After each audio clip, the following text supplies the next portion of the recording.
Hi,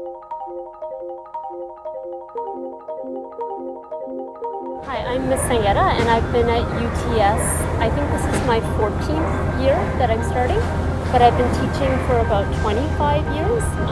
I've taught overseas in Japan and Mexico, and I've taught in the public system here and private, all boys, all girls, and last 14 years at UTS. English. I can't imagine my life without literature.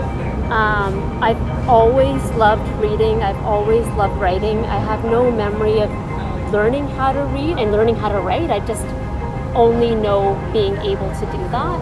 I was thinking of a short story that I read years ago called The Secret Miracle by Borges, and it's about a man who's standing facing an execution squad, and he asks God to grant him 1 year to finish his play. And so God does, and time is frozen. So between the bullet exiting the pistol and hitting him in the forehead, he finishes composing his play. So during the span of that short story, I am this man standing in his shoes writing. For me, literature is about becoming another, and through that other, understanding different ways of being and different ways of walking in the world. Through the text that I introduce my students to, I'm hoping that they have that similar experience. I can't imagine a day when I'm not fascinated by the written word, and I think that inspires me, and seeing that kind of excitement in students, even students who are maybe very reluctant or thought of themselves as kind of math students or science students. When I start to see that sort of light in their eyes, then that certainly inspires me. I don't have any kids. I have 3 beautiful nephews, but I don't have any children of my own. So for me, kind of my students are my legacy.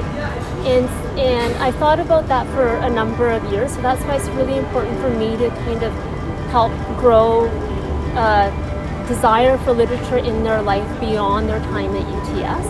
And I met with one of my former students in Cornell a couple of years ago. And he told me that had he not taken writer's craft, he would be living half a life because he would not have art in his life.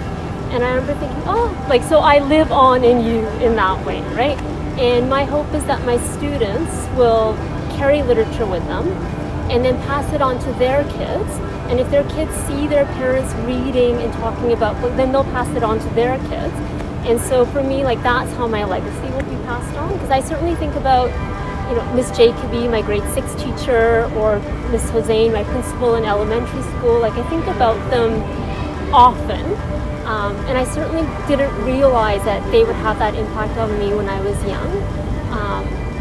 But I'm hoping that my students will think of me when I'm gone, and just that books will matter to them. And if I've done that, then I've had a successful career.